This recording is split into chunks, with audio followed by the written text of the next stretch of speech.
Hello everyone, कैसे हैं आप सभी लोग। मुझे उम्मीद है कि आप सभी लोगों की पढ़ाई तैयारी बहुत शानदार जबरदस्त चल रही होगी।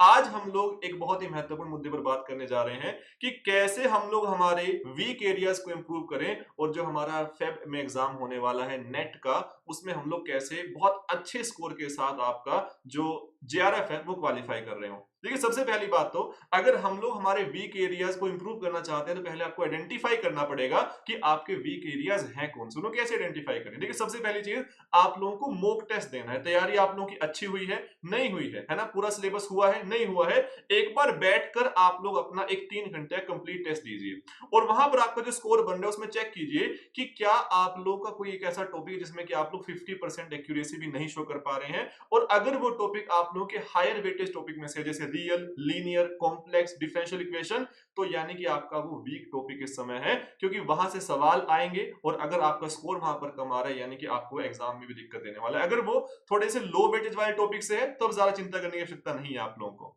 अब इसमें हमारे पास बड़ी खास बात है कि जैसे आपने आइडेंटिफाई कर लिया कि मेरे पास हमारा लीनियर अलजेब्रा टॉपिक मुझे थोड़ा परेशान कर रहा है। अब वहां पर रिवीजन में ऐसा नहीं करना है कि रिवीजन में हमारे पास फिर से जाकर आपने केवल वेक्टर स्पेस बेसिक डायमेंशन पढ़ लिया। ये मन की टेंडेंसी होती है, ये मन आप लोगों को भ्रमित करता है कि आसान चीजों के पास जाए। उस टॉपिक में जिस टॉपिक से, जिस सब टॉपिक से आप क्वेश्चन अटेम्प्ट नहीं कर पा रहे हैं, चाहे फिर वो हमारा इनर प्रोडक्ट स्पेस हो, क्वाड्रेटिक फॉर्म हो, जेसी फॉर्म हो, डीजी मैट्रिक्स हो, हमें पहले उस टॉपिक को जाकर ही पढ़ना है। यानी कि जो मुश्किल टॉपिक्स हैं आप लोगों के वीक टॉपिक्स में, उनको प्रायोरिटाइज करना है, ना कि आसान आसान के चक्कर में बस मन को खुश रखना है। आई होप सभी लोगों को बात नजर आती है। अगर क्वेश्चन अटेम्प्ट करते हुए आपको लगता है कि आपको थ्योरी में दिक्कत आ रही है, जैसे आपने कोई क्वेश्चन पढ़ा, आपने देखा ये क्वेश्चन तो मेरे पास क्वाड्रेटिक फॉर्म से आता है, आपने पढ़ते ही छोड़ दिया, यानी कि आपको उस टॉपिक के थ्योरी पोर्शन में ही दिक्कत है, तो पहले जाके थ्योरी रिवाइज कीजिए। और आपने क्वेश्चन अपने पास देखा, आपने उसको अटेम्प्ट किया, बट कुछ रिजल्ट्स आपको याद नहीं आए, यानी कि आपकी थोड़ी सी प्रैक्टिस में कमी है, तो अपने रिजल्ट्स रिवाइज करने हैं और फिर प्रैक्टिस करनी है। यानी कि फिर आप लोगों को उस समय थोड़ा ध्यान देना है आप लोगों के कैलकुलेशन पर, प्रैक्टिस पर, ताकि आप लोग उसको वहां पे ठीक कर पाए। ये सिली मिस्टेक हुई है तो उसको इंप्रूव करना है।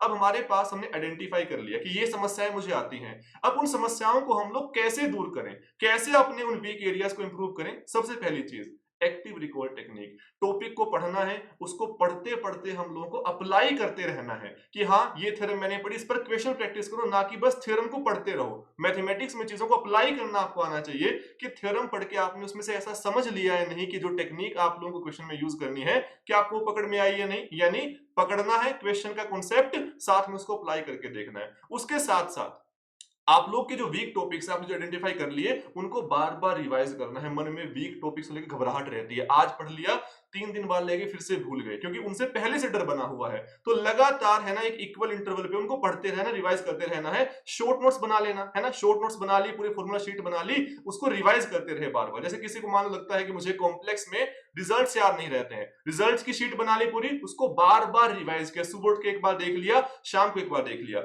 इसके साथ साथ जैसे हमने बात की कि लार्ज टॉपिक्स को वहां पर है ना step by step small chunks में तोड़ लो। लीनियर में जैसे किसी को लगता है कि आइगन वैल्यूज में दिक्कत है, तो पहले उसको पढ़ो। अपने मन में पूरा लीनियर का डर बनाकर ऐसा नहीं बैठ जाना है कि सर हम कुछ कर ही नहीं पा रहे, फ्रीज हो जा रहे हैं। जिस टॉपिक में समस्या है, एक एक करके उस टॉपिक को कम करो, समस्याएं कम होती जाएंगी, कॉन्फिडेंस ऊपर जाता रहेगा। आई होप बात नजर आती है सभी लोगों को। नेक्स्ट हमारे पास फेनमैन टेक्निक। आप लोग किसी कॉन्सेप्ट को पढ़े तो उसको दिमाग में इतना सिंप्लीफाई कर लेना है कि आप अगर किसी ऐसे शख्स को, जिसको उस टॉपिक में कुछ बातें बिल्कुल नहीं पता, जो बिल्कुल अनजान है उस टॉपिक से, अगर आप लोग उसको भी समझाने जाएं तो आप उसको भी समझा कर आए कि अच्छा, ये होती है आइगन वैल्यूज। तो आपके दिमाग में चीजें इतनी सिंप्लीफाइड होनी चाहिए, तब आप लोगों का वो टॉपिक तैयार है, तब आपको मानना है कि आपने उसको तैयार कर लिया है। अब रिवीजन करते हुए हम किन किन टेक्निक्स का यूज कर सकते हैं जो कि साइंटिफिकली प्रूवन है। आप लोग जानते हैं कि सबसे पहली समस्या क्या आती है कि सर फोकस नहीं कर पाते, और आजकल रील्स के डिस्ट्रैक्शन में, यूट्यूब पे वीडियोस के चक्कर में हमारा जो अटेंशन स्पैन है बहुत कम हो चुका है ना? उसको इंप्रूव कैसे करना है? हमारे पास पोमोडोरो टेक्निक कहती है कि अगर आप लोग है ना, एक हेल्दी माइंड है, तब भी आप लोग 25 मिनट्स के लगातार ज्यादा से ज्यादा फोकस कर सकते हैं। तो 25 मिनट के लिए पढ़ो, 5 मिनट का ब्रेक, फिर 25 मिनट, 5 मिनट का ब्रेक, या 50 मिनट्स पढ़ो, 10 मिनट का ब्रेक, जैसा आपको सूट करे। यानी आपको 1 घंटे में 50 मिनट पढ़ना है और 10 मिनट आप लोगों को ब्रेक लेना है। उस 10 मिनट में आप टहल लो, है ना, फोन मत चलाओ, टहल लो, थोड़ी एक्सरसाइज कर लो, जो आपका मन हो आप लोग वो कर सकते हैं। साथ में टॉपिक्स को मिक्स करो। आप देख जानते हैं ना कि हम लोग बहुत बोर हो जाते हैं, सर सुबह से एक टॉपिक पढ़ रहे हैं, अब पता नहीं उसमें मजा आ रहा है नहीं आ रहा है। टॉपिक्स को अपने पास मिक्स करो, रियल को डिफरेंशियल के साथ, है ना, लीनियर को अपने पास न्यूमेरिकल एनालिसिस के साथ, ताकि आप लोग दो अलग अलग फ्लेवर इतने पढ़ रहे हो, ताकि थोड़ा सा आप लोगों का जो ब्रेन है वो एंजॉय करे कि अच्छा कुछ डिफरेंट मसाले मेरे पास पहुंच रहे हैं, उसका ध्यान रखना है। साथ में जैसे ही आपका एग्जाम आने वाला हो, आपको पता है कि अच्छा मेरा एग्जाम का ये टाइम स्लॉट है, जो भी टाइम आपको दिया जा रहा है उस टाइम स्लॉट को यूज करना है, और उस 3 घंटे अपने ब्रेन को मोस्टली आप लोगों को वहां पर बैठकर चीजों को इतने अच्छे से वहां पे सोल्व करना है, प्रैक्टिस करनी है कि आपके ब्रेन को हैबिट पड़ जाए उस समय एक्टिव रहने की, ताकि एग्जाम के दिन वो आप लोगों को धोखा नहीं दे। बाय चांस ऐसा हुआ कि आप उस टाइम हर रोज सो जाते हो तो एग्जाम के दिन नींद आने लग जाती है ना, उस बॉडी क्लॉक को चेंज करना है सभी लोगों को। इसके साथ साथ, है ना, अगर आप लोग जून 2025 के लिए तैयारी करना चाह रहे हैं, आपके छोटे भाई बहन, आपके दोस्त, आपके जानकर तैयारी करना चाह रहे हैं, तो एक बहुत ही खास आप लोगों के लिए ऑफर है जो 25 एंड 26 जनवरी तक आप लोगों के लिए बेसिकली काम कर रहा होगा। ऑफर क्या है ना, ऑफर तो बहुत सारे आते हैं बीच में, सर इस ऑफर में क्या खास है? इस ऑफर में आपकी सारी समस्याएं, सारी चिंताएं से आप लोगों को मुक्त कर दिया गया। आपको केवल एक काम रह जाएगा, वो है मेहनत करना, पढ़ना। पहली चीज, अगर आप तैयारी कर रहे हैं आपके जून 2025 बैच के लिए, और आपने उसमें एनरोल किया है एलीट 1.0 बैच में, और आप इस समय बेसिकली 25 और 26 जनवरी को बैच में एनरोल कर रहे हैं, है ना, तो आप लोग एलिजिबल हो जाएंगे इस ऑफर के लिए। या आपने दिसंबर बैच के लिए अभी ज्वाइन कर लिया, तब भी आप लोग एनरोल हो जाएंगे इसमें, बट आपको एग्जाम क्वालिफाई करना पड़ेगा जून वाला ही। आई होप सभी लोगों को बात क्लियर है। आप दिसंबर के लिए एनरोल करें या फिर आप लोग जून के लिए एनरोल करें, अगर आप एग्जाम क्वालिफाई करते हैं जून 2025 वाला और आप वहां पर लेकर आते हैं जेआरएफ, तो आप लोगों को एक बहुत अच्छा खासा अमाउंट आपकी मेहनत को, आपकी तैयारी को अप्रिशिएट करने के लिए, और थोड़ा सा तैयारी के बाद आप लोग थोड़ा पार्टी वार्टी भी कर पाए, उसके लिए आप लोगों को दिया जाएगा ₹76,000 आप लोगों को दिए जा रहे होंगे।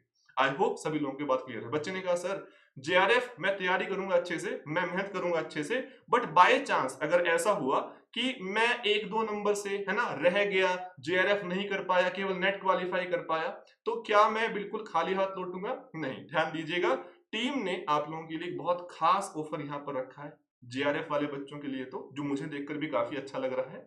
उसके साथ साथ अगर आप यहाँ पर, है ना, केवल नेट क्वालिफाई करते हैं जून 2025 साइकिल में, तब भी आपकी पूरी फीस रिफंड कर दी जाएगी, यानी पूरी फीस आप लोगों को मिल जाएगी वापस, अगर आप जून 2025 साइकिल में नेट क्वालिफाई करते हैं।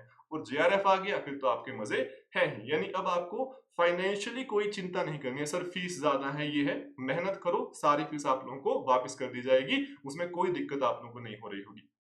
आई होप हम लोग साथ हैं। इसके साथ साथ हमें और किन बातों का ध्यान रखना है कि हमने जो प्लान बनाया, हमने स्ट्रेटजी बनाई, उसको हम बहुत अच्छे से वहां पर अप्लाई कर पाए।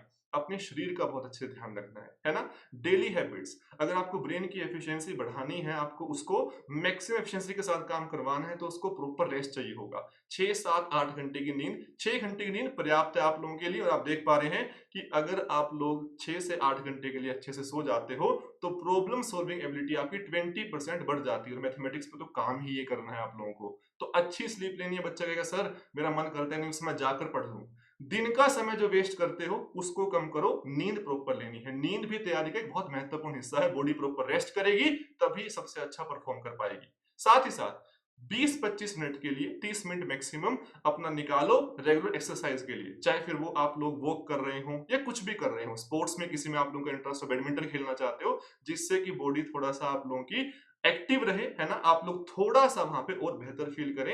ये लोग सारे दिन पढ़ ही रहे हैं, बहुत काम करेगी ये चीज। मल्टीटास्किंग से बचना है। एक समय पर 5 काम, सर मैं ये भी तैयारी कर लूं, ये भी तैयारी कर लूं, ये भी तैयारी कर लूं, उससे बचना है। पहले एक काम पकड़ा, उसको समाप्त करना है, फिर अपने पास एक एक टास्क कंप्लीट करते जाना है, यानी टास्क वाइज चीजें करनी है, ना कि 5 टास्क इकट्ठे उठा लेने हैं। सर आज मैं टेस्ट भी दूंगा, रिवाइज भी कर लूंगा, रिवीजन में 5 टॉपिक पढ़ लेंगे, नहीं, इनसे बचना है हम लोगों को। साथ ही साथ मोटिवेटेड रहना है, बाहर से मोटिवेशन नहीं लेकर आना, अपने अंदर से मोटिवेशन बेसिकली हमें रहना है, मोटिवेटेड रहना है कि सर मुझे पता है मुझे फ्यूचर में क्या क्या करना है, मुझे किसके लिए करना है, तो मुझे अंदर से अपनी ये भावना पैदा करनी है कि सर मैं करने का मन मैंने बना लिया और मैं करके रहूंगा। और आप यहाँ पर देख पा रहे हैं, अगर आप, है ना, हर रोज अच्छा सोचते हैं, तो मैनिफेस्टेशन आप लोग जान पा रहे हैं कि काम करता है, आपकी परफॉर्मेंस खुद ब खुद 15% इंक्रीज हो जाती है। यहाँ पर जो है डेटा बताया गया है, तो ये हम लोग कर पाएंगे। सुबह उठते ही ये विचार लेकर आना है मन में कि मैं इतने अच्छे से आज मेहनत करूँ कि मेरा बहुत अच्छा रिजल्ट आ रहा होगा। और रात को सोने से पहले सोचना है कि क्या जो मैंने सुबह वादा किया था खुद से, क्या मैं उस वादे पे खरा उतरा हूँ? यदि नहीं, तो कल मुझे दुगनी अपने पास एफिशिएंसी के साथ काम करना है, ताकि मैंने जो वादा किया है खुद से, मैं उसको अच्छे से निभा पाऊँ। आई होप सभी लोग यहाँ तक साथ हैं। लास्ट में एक बहुत ही अच्छी बात जैसा कि हम लोग देख पा रहे हैं कही गई है, success is not final, failure is not fatal, it is the courage to continue that counts. आप लोग के जीवन में है ना तो सक्सेस ही एक परमानेंट है, ना ही फेलियर आपको बहुत ज्यादा परेशान कर सकते हैं। लगातार खुद को इंप्रूव करते रहना वो सबसे ज्यादा मायने रखता है। और हमारा फोकस हमेशा अपने सामने आ रही समस्याओं का समाधान निकालने पे होना चाहिए, ना कि समस्याओं से घबराने में हमें अपना समय खराब करना है। आई होप सभी लोग यहाँ तक साथ हैं, सभी लोगों को यहाँ तक की बातें नजर आती हैं। इसके साथ साथ हम लोग लगातार आपके साथ जुड़े रहेंगे इस तैयारी में, चाहे वो आप लोगों का वन शॉट रिवीजन सीरीज हो, चाहे सुपर सोनिक मैराथन सेशन हो, जो कि आप लोगों की हर थर्सडे 6 आवर प्लस होने वाले हैं नेक्स्ट वीक से। मैं रमन सर, श्रेय सर आप लोगों के साथ मिलकर रियल, लीनियर, कॉम्प्लेक्स, एब्स्ट्रैक्ट, साथ में आप लोगों का अप्लाइड मैथमेटिक्स, सारे के सारे टॉपिक से बहुत अच्छे क्वेश्चंस विद टाइमर हम लोग करेंगे, ताकि आप लोग एग्जाम में बिल्कुल ना घबराएं। आई होप सभी लोग यहाँ तक साथ हैं। अगर आप लोगों ने अभी तक चैनल को सब्सक्राइब नहीं किया है, तो जाने से पहले कर लीजिएगा। आने वाले टाइम में आप लोगों को यहाँ से बहुत फायदा हो रहा होगा। Thank you so much and all the best everyone.